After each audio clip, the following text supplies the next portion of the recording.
So, Mr. Pramod Kumar, I would like to call him on stage.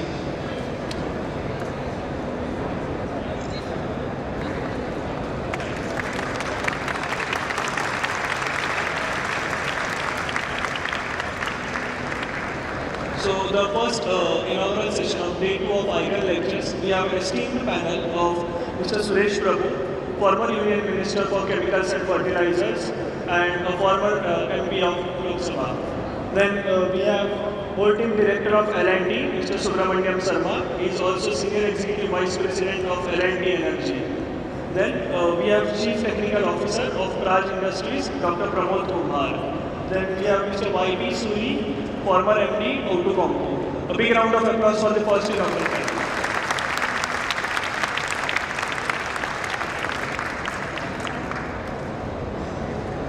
So to start off today's address, I would request Mr. Suresh Prabhu to give the inaugural speech.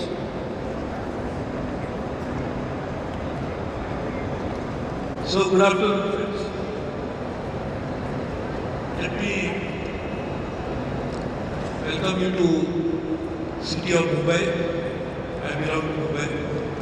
Many of you have travelled from long distances, so it's like for you a different kind of an experience, particularly for those who must have come from very far away places like northeast, some must have come from south, north. But Mumbai actually is a place where people from all parts of the world come and live here and have made their home. I was born in Mumbai and I am very proud to be from Mumbai, but I am very happy to welcome all of you. Like Mumbai has always been welcoming people from different parts of the country. I am very happy that we are here on an exploration trip. Exploration of two types. One is a self-exploration, to understand where and what you want to do in future life. How do you know what you want to do in future life? One comes from intuition, one comes from experiences. Once you get exposed to some environment outside you, you want to do something different than what you always thought of. Intuition always plays a key role in shaping our own future, because what comes from your inner mind is always the real truth that you and your soul and your body should be doing. But sometimes we always not necessarily want to follow our inner voice. In fact, there is a very interesting, it's a fiction. Paulo Coelho, one of the great writers, is actually a Brazilian. He writes in Portuguese, but now it's translated to many subjects. He always says, chase your dreams. But what are the dreams? And Dr. Abdul Kalam would say, the dreams are not something that you get once you sleep, but dreams are something which you don't allow you to sleep. So dreams are something which you don't allow you to sleep. Why? Because your inner voice keeps reminding you, this is what you want to do. And therefore you must always pursue your own inner voice at the same time. Getting exposure, experiences, understanding the world beyond what we have seen so far is something even more useful. And then you can relate and find out whether what my mind is telling me, is it something I should do or I should refine it. I should make it better. And that is what ultimately will make you a far better, hopefully, a successful person as a hopefully final wife. But this particular trip, therefore, I was saying, it's a great learning for you. And as we have always, our ancient thought has always been saying, we must travel. Paryatan, which is travel, helps you to acquire experiences of a different type, understand the world better, and now it is far more easier to travel than what it was once upon a time. Now we can even travel virtually. So that was never something that you could even imagine.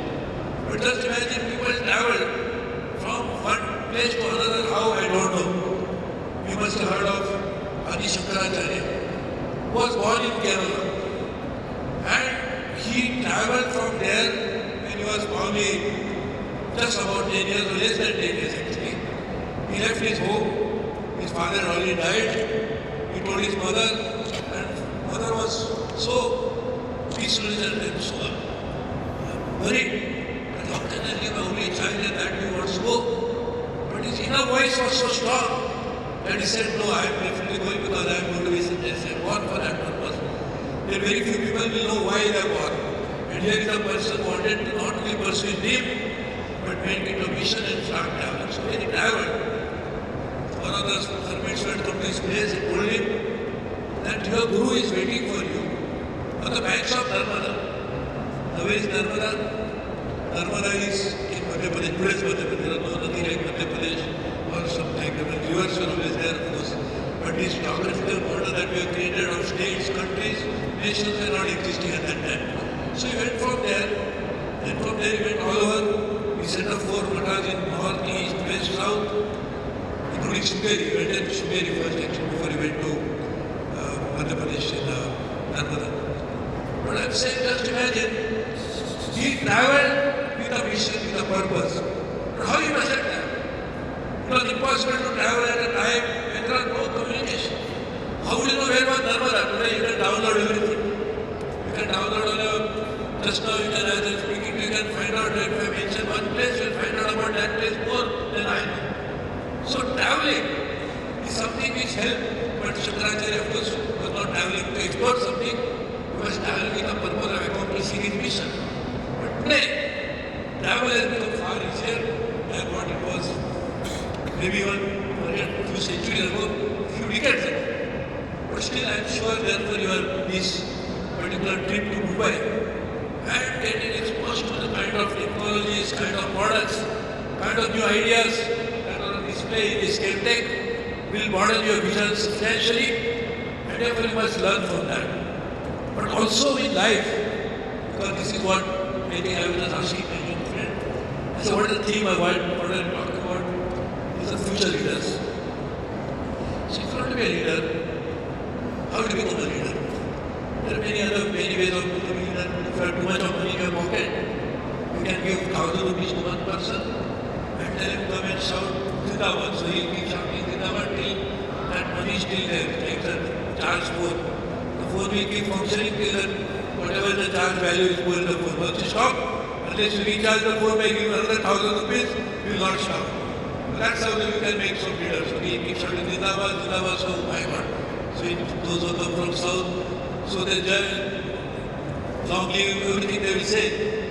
So that's one way of becoming a leader is by buying followers. Another way of becoming a leader, you start walking, as Ravindranath said, start walking. Don't care about who is following you. If you are walking with a cause, with a purpose, automatically you will see slowly there is going to be a stream of followers behind you who are following you. But why they are following you? They are following you not because they 1,000 rupees recharge you paid to them, but they are following you because they believe in something that you stand for. So therefore, to become a leader, you have a choice to follow this model or whether to pay somebody and keep creating followers like this, or nowadays the followers are there on social media. So there can be crores of followers if you are willing to pay the crores. But otherwise, if your idea, if you have a vision, you really become a leader of a different type.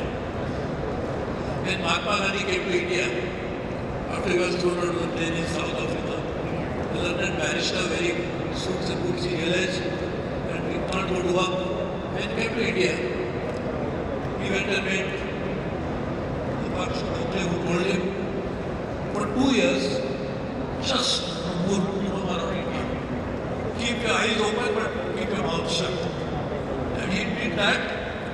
He learned about India, and then slowly started his very laudable idea of freeing India from British. When he started, he had no problem. How he became leader? Because he believed in a cause, which was something which was appealing. So if you want to become a future leader, you must have a mission which will actually inspire others to follow you. And that is something to become, if you are, I am sure that many of you will be the future leaders. You must must focus on some cause which is so near and dear to the larger public good of the humanity and society. If you do that, you will become a fool. Ideas can also inspire people. So one is a mission with a purpose that you can do. So that's an idea. So if you actually take an idea and keep pursuing that idea, and then that idea becomes a catchword for many people, you will become a leader automatically. The idea itself is appealing to the people. See Elon Musk, he talked about autonomous cars. So nobody knew it to begin with. He thought about space travel. Now you have travel by train, by something. He said, no, people will travel by space not as astronauts, but they will travel for tourism. So he's also thinking about colonizing some of the outer planet. Whether it's a good idea or a different thing. But when he thought about all these ideas, he is now the richest man in the world. He became that because his idea was appealing to large number of investors, people joined him as employees, people joined him as investors, and now he has become the richest man. So for you to be the future leader, you must first of all follow your inner voice, understand what is around you, focus on some good idea. Even bad ideas can also change your leader. If you want to be an underworld leader, you can become a leader. There are very big, some of the richest men in the world were all dealing with cocaine. And that's in Latin America. So Colombian cartels, one of the persons who unfortunately they all died with nothing. One of the richest Colombian drug lord. Once he was traveling and he was hiding himself and he was trying to escape, not escape, but he was trying to ensure that police don't catch him because the law enforcement was following him. His partner got pulled because that was the jungle. He burned the huge quantity of dollars. As you know, what happened ultimately when he died, because he was killed by the partner. His wife and son, they all ultimately, you want to be a leader like that, you can be. Then you must understand what really you stand for and why you want to be. So leader can become through various ways. Even in Mumbai there used to be some big underworld leaders, gang leaders. So there are a lot of followers. But whether you want to be a leader like that or you want to be a leader out of underworld, you have to change the world. So you want to under the world or change the world is up to you. And to change the world it's not difficult. One person can change the world. I will give this example. There is a very great philosopher, K. Krishnamurti, who used to always say that one man can change the world.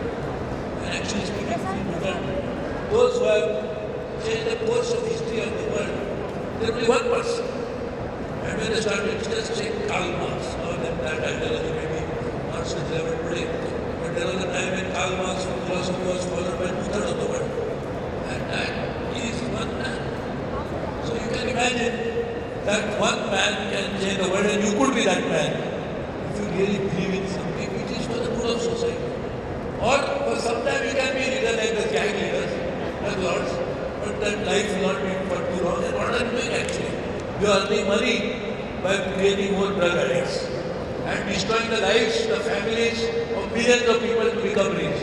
This is a good idea. So you must think about the larger public good on which you must focus. And today you are very fortunate. You are very young. I wish I can trade off with you. I can give you my life with you. I take your life because you are so young. That's not possible. It can only be a dream. But the possibility of you doing something is so enormous that only thing what stops you from executing it is your own constraint that you will put around you. If you decide to do something and pursue it vigorously, as I was saying, Paulo used to say, pursue dreams. Pursue it vigorously, I am sure you will reach your desired targets. And don't worry about, and I was just giving example of when you say leader, it has to have followers or a youth leader. I don't think you should worry about the followers part at all. You lead because you believe in something. You lead an idea. You lead Lead a life which you are happy with. And that's what is actually a leader should be. Not worrying about how many people are behind me, nobody behind me. If you are doing something which you believe in yourself first, I think that's the worth of a leader. The day you start believing in yourself. If you stop believing in yourself, nothing can be achieved in life. If you believe in yourself, not necessarily everything will happen, but the beginning of the process of achieving something will begin with that thought that will get germinated in your mind. So thank you very much. I am sure you have heard many eminent speakers. I don't know whether Salman Sahib has spoken only to you. He is the most inspiring one. And he has led a life. He is a leader in his own way. He leads a very important vertical in L&T, last group, for the top Indian companies. And he also creates energy infrastructure. So all of you are looking for energy, right? How do I get that energy? So he can create out energy but also energy. He didn't have inner energy, he would not have created out energy infrastructure. So I think people like him would give you a better advice than what I can do. As politicians, we not always care people like you. So I think that's the problem with the politician. So I would not try to put you on that path. I would expect you to be a leader who can make the world a better place. Who can change the world wherein each and every individual will live with dignity, with happiness, and will have the ability to pursue his own dreams. That's the kind of world we must create, wherein each individual, while becoming part of the society, follows the disciplines of the society. At the same time, he has unfettered freedom of pursuing his own ideas, which does not interfere with others' right life. That is the kind of world we hope to create and should create, and then only the world will be a better place. Because what is the world which is big economy, trillions of dollars of economy, so much of wealth, and everybody is unhappy? Is that the world we want? We want a world where individuals will be happy. See, there is a time when we are not even calculating what is GDP. There was maybe a few centuries ago, nobody knew what is the concept of GDP. The concept of GDP was much later. Mr. Samuelson and Dr. Sorry, our own Indian, he actually created a new matrix for calculation of GDP. And actually Dr. Samuel won a Nobel for that. What I'm saying is, when the normal calculation of GDP, does it mean people at that time living a miserable life? They probably were living a better life. The quality of life was better. They were living near forest. They were enjoying water bodies. They had a clean air. And today we have a huge unity in the world when there is no natural environment existing. Is this a life that is better? Or the life that we saw was better? I was telling you in the beginning, I was born in Mumbai.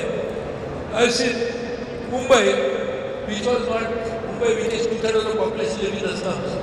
I was in Mumbai, where there were trees all around the roads, most of the roads.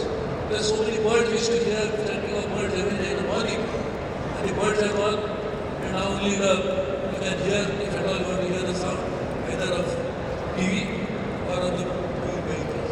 So this is what Mumbai has changed, so has the world changed. So basically, we should create a world. We cannot get back what we lost. There is a very basic Google paradigm lost. So we lost the paradigm. But at least we can create a world where individuals, like each one of you, will be able to pursue their own dreams, which will not be, I am sure, as I said, which will make sure that you realize your own happiness. But always remember that we are chosen to be part of the society. We are no longer living in some holy place, in a cave. We are living in society that we are deriving benefits of society. We get our agent, his government, they are supposed to provide you law and order. They are supposed to provide you certain public good. So we have to accept certain disciplines of living in society. We are enjoying the benefits of that. So we have to create a world wherein we follow the rules of society. And the rules should be equitable, the rules should be just, point is well taken. But at the same time, individuals should be able to do something which they really want to do. And that is what the ultimate goal of a good society that we should create. And if you want to be a leader, to lead an idea of that kind, I am sure when we pass from this world, everybody has to pass away from this world, we will live very happily and I have for the better process. So thank you very much.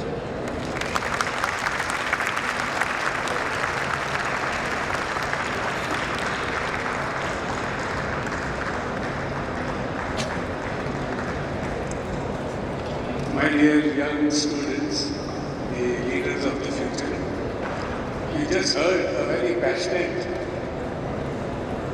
presentation by Shri Suresh Prabhu, who is one politician who, in my opinion, is an honest politician.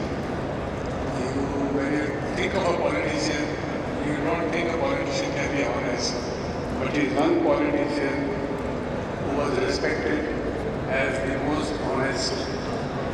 And why not? You know, he's been the Minister of Railways, Commerce, Power, Chemical and Fertilizer, Environment, and today he is globally acclaimed environmentalist. Any conference on environment, any discussion on a global platform on environment, he is there. He's there because his inner voice tells him to be there. You see, 2 days back, on Sunday to be precise, he fractured his ankle. Are you listening, young boys and girls? He fractured his ankles and with great amount of difficulty he is able to walk. But look at him.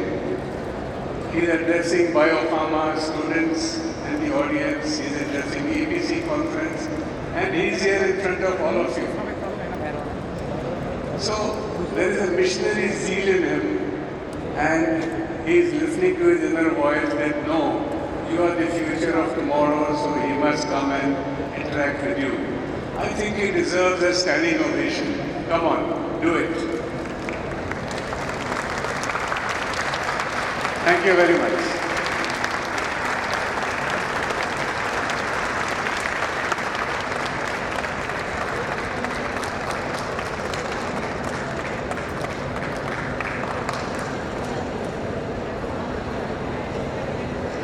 Thank you, Suresh Prabhu sir. Your words are as enlightening as always. So the next leader that I would like to address the students is Mr. Subramaniam Sarma, whole-time director of L&T and senior executive vice president of L&T Energy. Over to you, Subramaniam Sarma sir.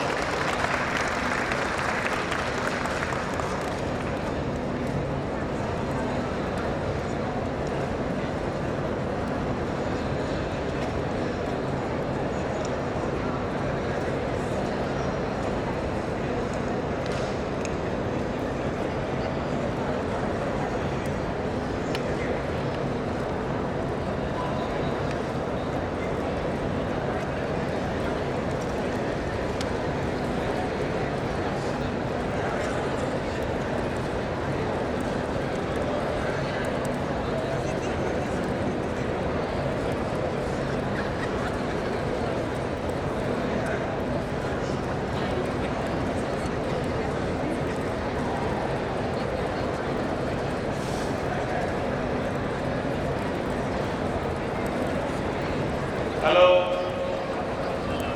Good afternoon, all of you. सुनाई दे रहा है कि नहीं? Say it back. No. Good afternoon. Better. All of you are so young. Should have a lot of energy. So, you heard Mr. Suresh Prabhu. He gave some fantastic insights, good wisdoms about how you should approach in your lives. Biggest takeaway from his talk was have a purpose in life. Be very focused. Hello, everyone should listen. बाद में बात कर लेना शाम को. This is an opportunity for you to hear to us, all of us, learn something. So don't talk between yourself.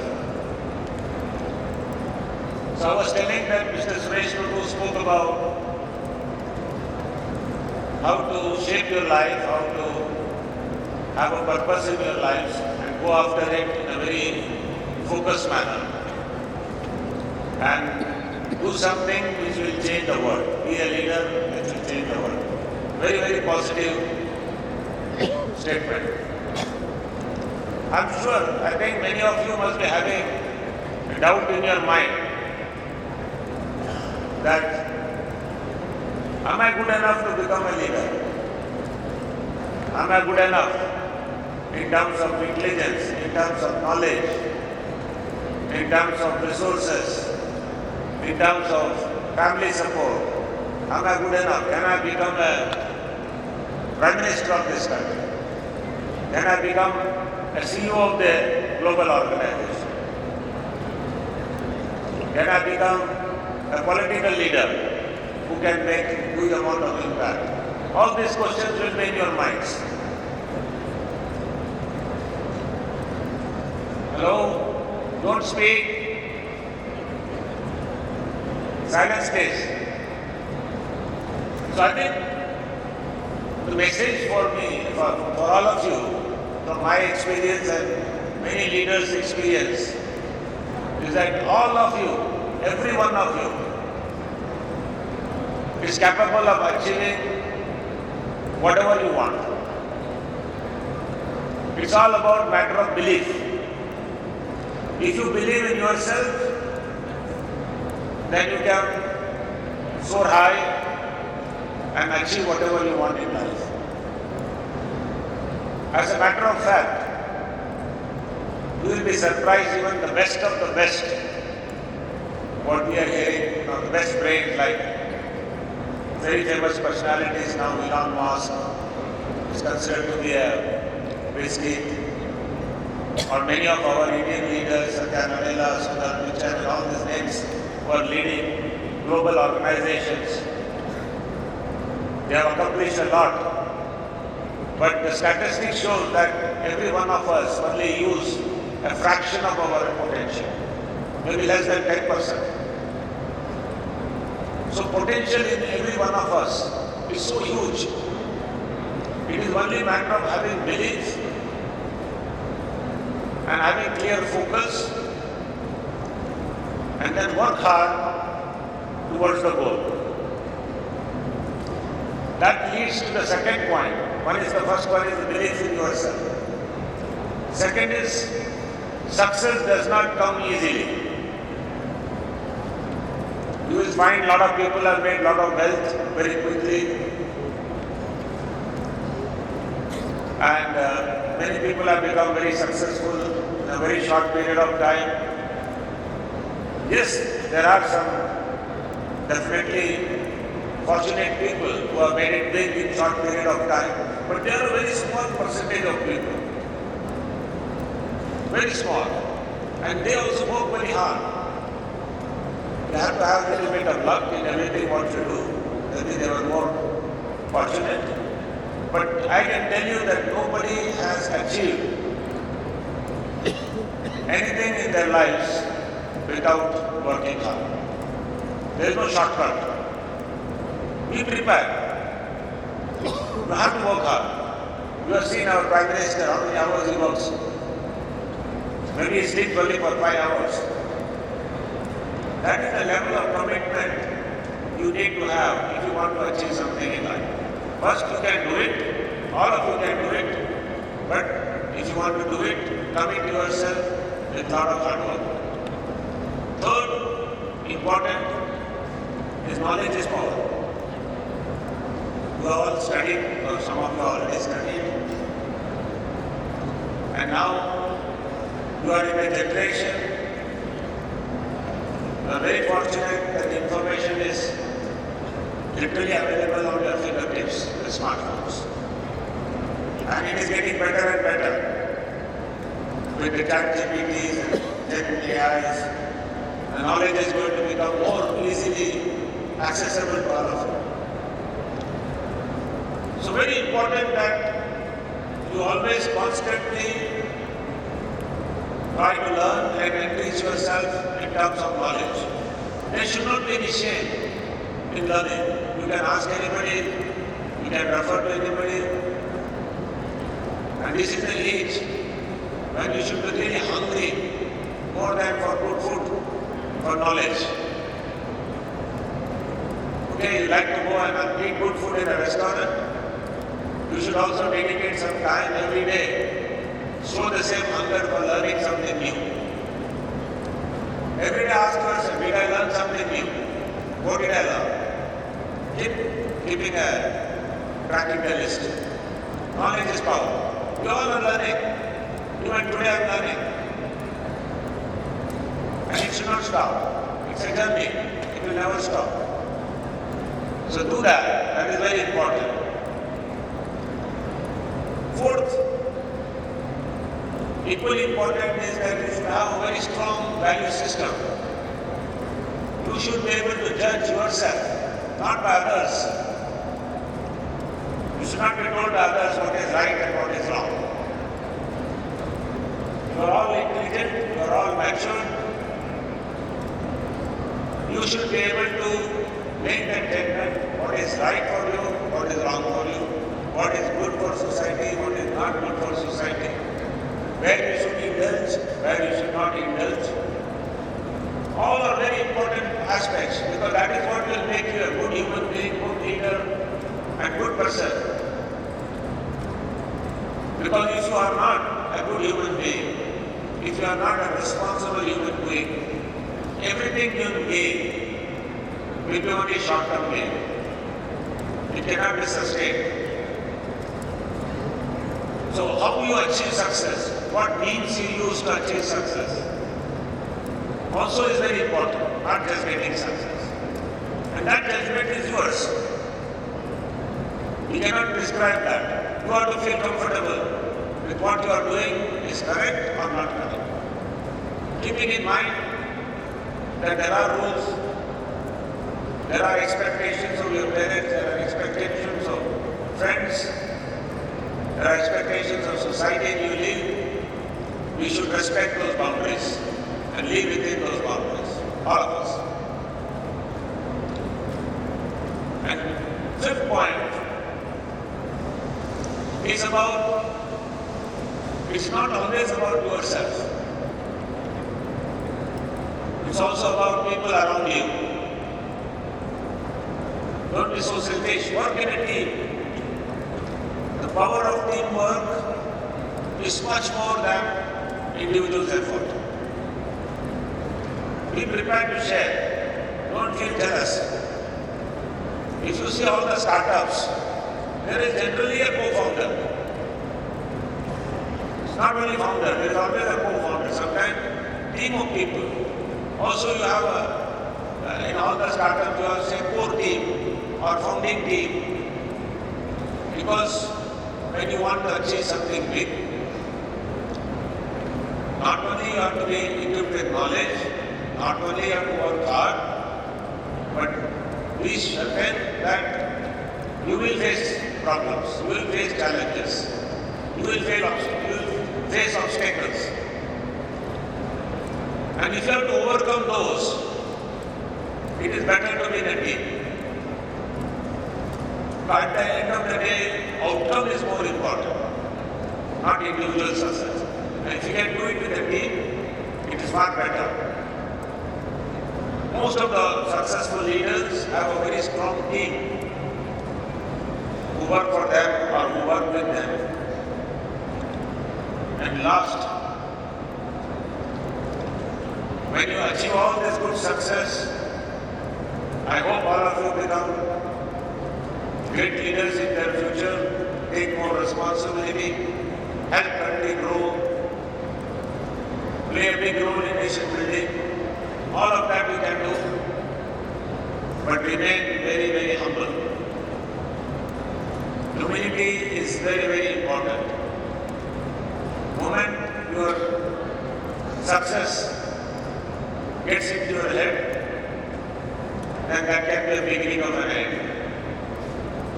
So, these are my messages. Just to recap, believe in yourself. All of you can do what you want to do. Is that clear? Not loud enough. Do you believe in yourself? Very good. You can do everything what you want. What was the second thing I said? Hello? Sound loudly. Give us the mic. Success is not easy. Yeah. It's not easy to get success. You have to work hard. Is that clear? Or you are talking about work-life balance? Work hard, but also enjoy. There is fun in what you do. Work hard doesn't mean you have to always be stressed.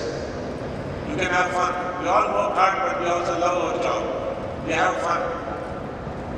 Third, I spoke about knowledge.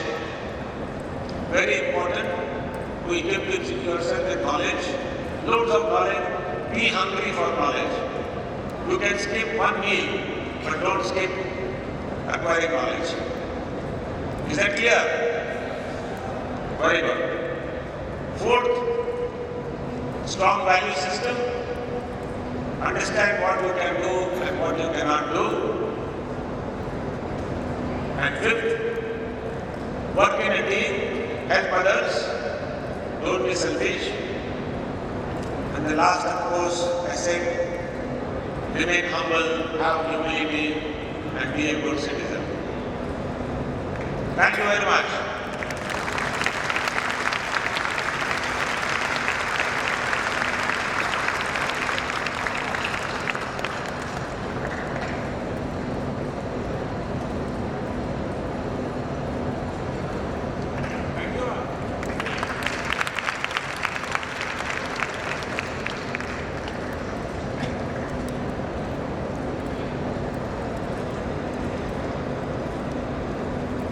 Hello.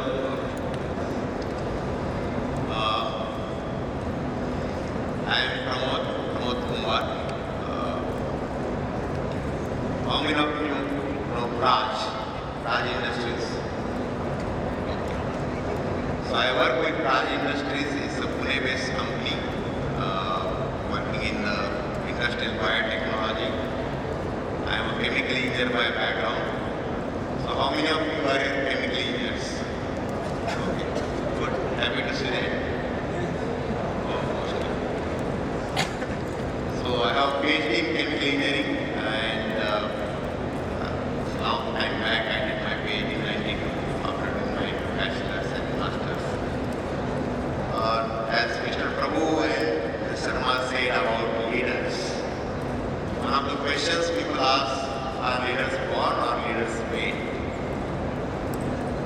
To give my example, I don't think I was born leader. I didn't have proper leadership qualities because I was not even a class monitor, if you ask me. But as time progresses, as you learn more, you get on the skill sets of leadership. And one of the turning points for me was getting into General Electric GE in the R&D center, where Jack Welch was the chairman of GE that time when I joined GE. And he believed in making leaders. His whole mantra was that everybody is a leader, and you can create leaders out of a normal, ordinary person also. And that's what, if you read about Jack Welch, there are a number of books, but very excellent books on leadership, you should follow that. And that's where probably mostly I learned about what leadership is all about. So there are three questions as a leader you must ask. There are three W's. Who cares? Whatever you do, who cares? That's the first question you should ask. If I am doing something, is somebody caring about it or not? If that answer is no, you should not do that. The second question is why I should do it. Is there somebody else better than me can do it, or why I should do this? And that question you should ask. And the third question is what is in it for me? Because that's what, for your growth, that's very important question, whether I am going to grow by doing this activity or not. So these are three W's that are very important in your lifetime when you will do any work for any organization. The other three important things about the three P's. One is what is the purpose, what is my passion, and you need to have perseverance. So these three P's are important for any leader. So these are the three things that are most important if you want to become a leader in any field. So people, when they think of leader, everybody thinks that I want to become CEO or chairman or something. It's not necessary that you are a leader of a company as a CEO. I am a chief technology officer, I am leader in my field. So that's very important. You need to look at your strengths and what are your weaknesses or what you can't do. And you must be very, as you said, you must be very humble to know that this is not, I can't do it. And you should realize in your journey of life, this is very important that I need to recognize. So leadership is not about managing people. Leadership is about having the strength to lead people. It's more important. Managing and leading is very different words. One of the most important learnings that I had, you need to take failures, accept that I failed, to say it very clearly.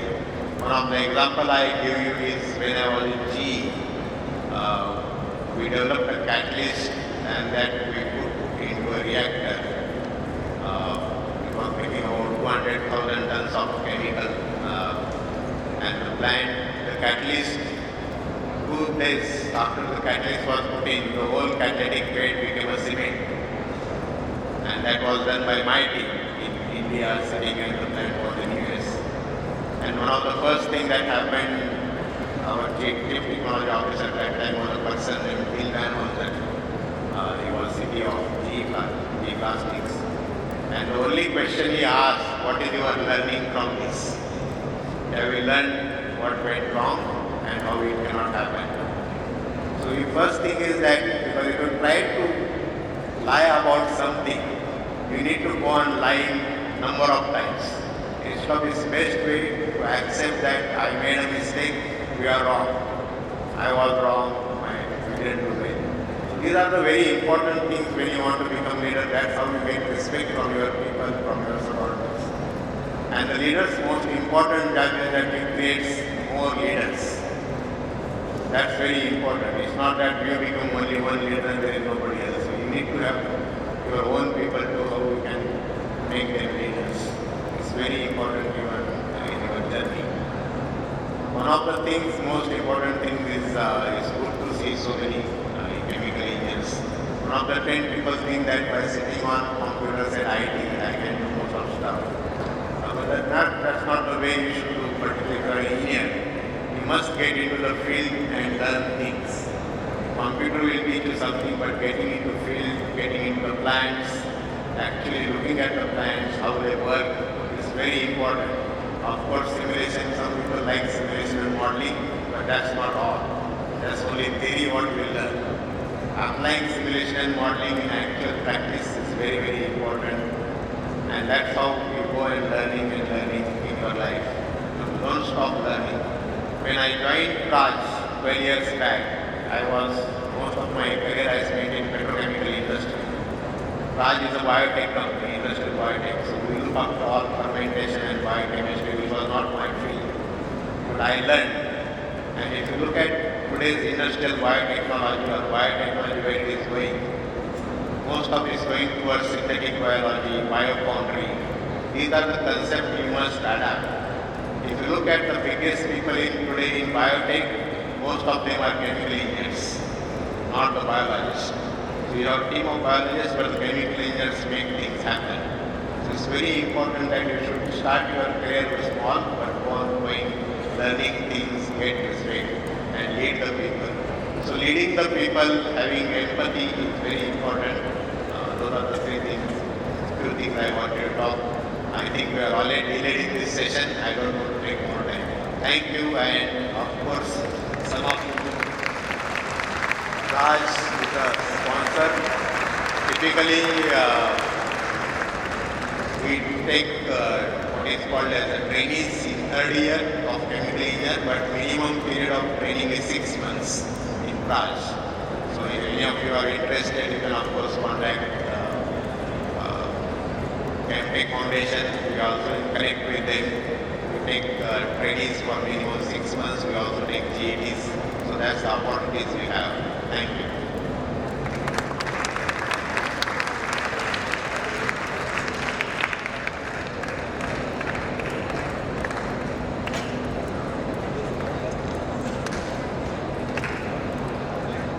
Very briefly, I wanted to share my own personal experience when I joined Tata Motors after graduating from IIT Kharagpur.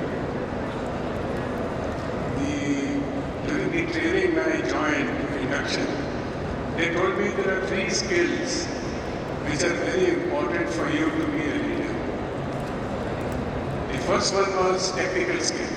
Since yesterday, whether it is Mr. Mashelkar or today Mr. Suresh Prabhu or Mr. Sharma and now Mr. Pramod, in their own ways, they are talking about hunger for knowledge.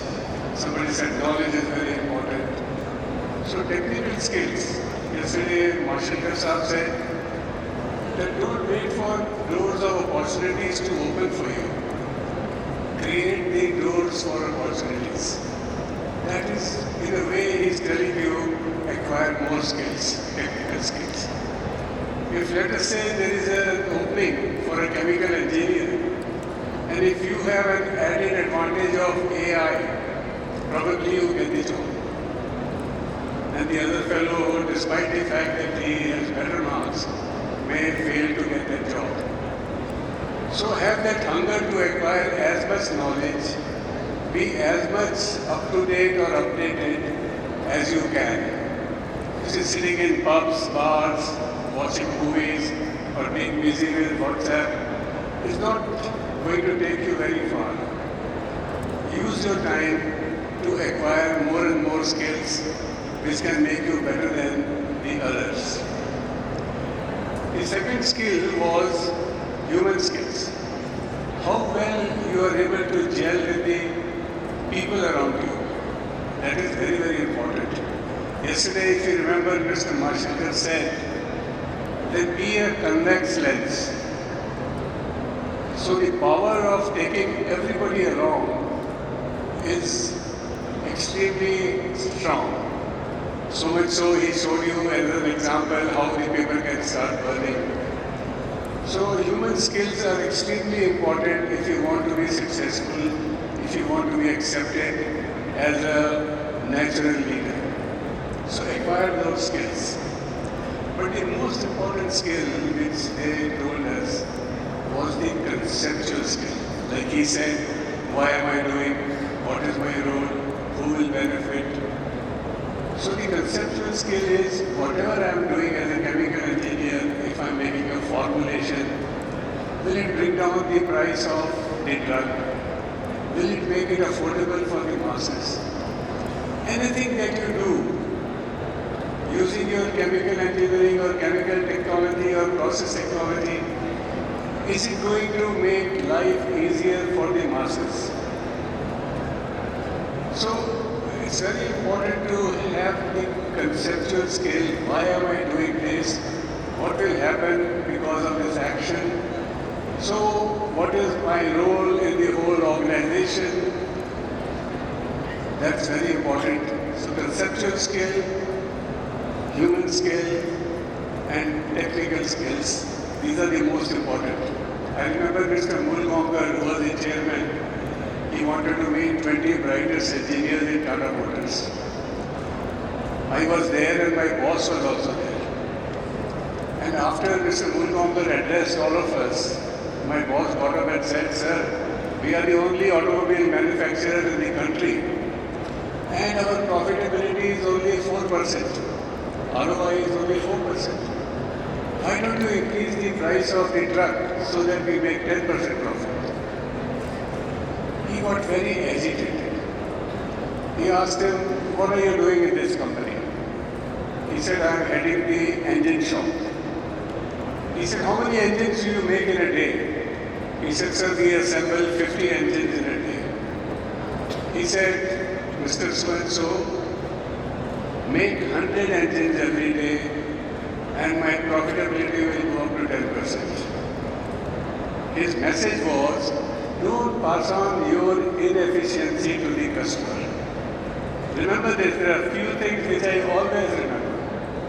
And once Mr. A. Axel, he was addressing the audience. I was the Management Association president, so I invited him. He said the profit for a company is basically the happiness of the customer. The value he is giving it to you because you have made him so happy. So always keep customer at the back of your mind. Whatever you are doing, will it help the community? Will it help the poor people? That's the way you should be thinking. Thank you very much.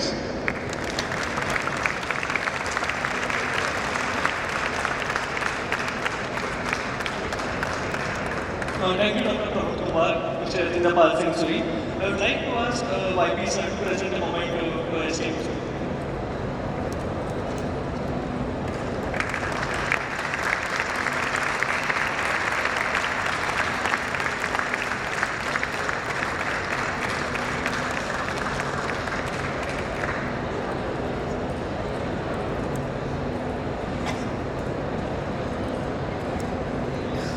So on this note, we end the first session of today. So now as we head to the dining area, I would request not to overcrowd the area. So from the rightmost side, can you, the students in group of 3 rows can go into the dining area. So please, 3 rows, not more.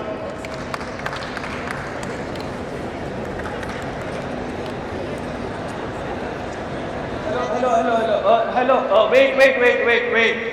Just 3 rows. I can see a lot more than 3 rows have been, going